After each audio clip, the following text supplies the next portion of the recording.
So ayun guys, panibagong camp experience na naman at dito yan sa Mahayhay Falls. So day tour lang tayo dito, tara samahan nyo kami.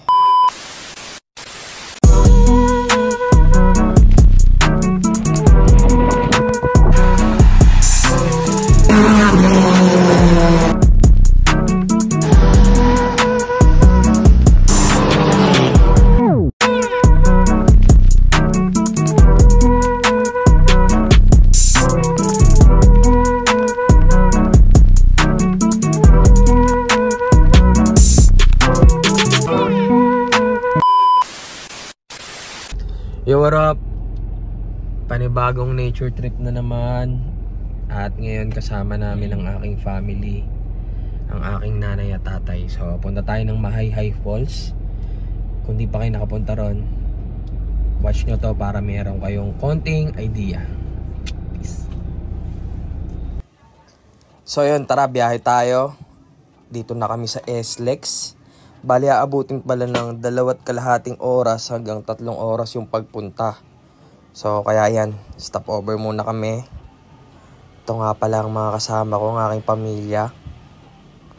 So, ito. Nasa bayan na kami ng Liliw. As you can see. Yan. Medyo mahaba-haba lang talaga yung biyahe mga tol. Pero, worth it naman, no?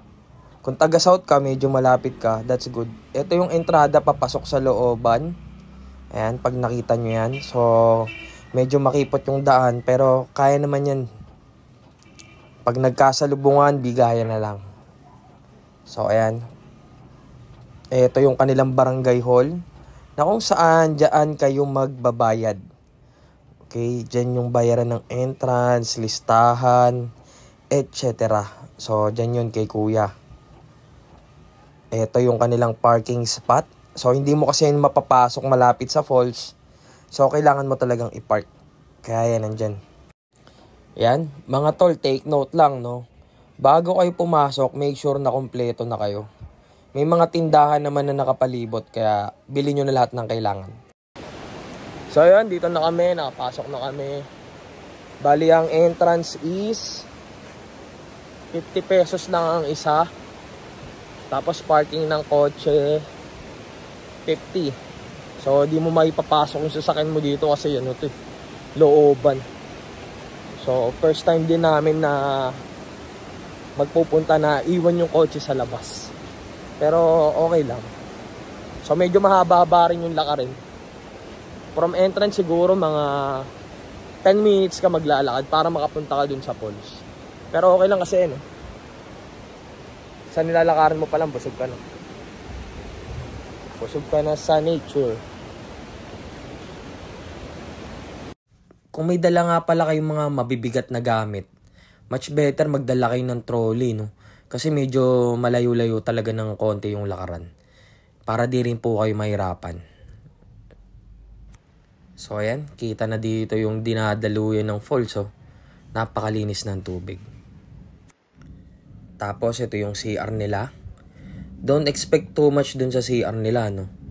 Pero kami, goods na kami dyan. As long as nakakapag-CR naman, nakapagpalit ng damit, goods na tayo dyan. Hindi naman tayo maselan.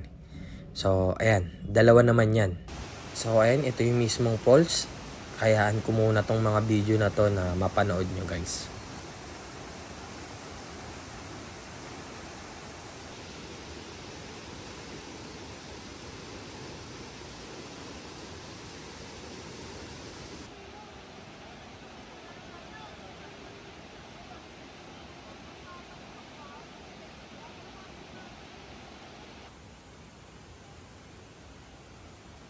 Parang ngayon yung pinaka-kanal dito mga tol. Tingnan nyo naman yung tubig.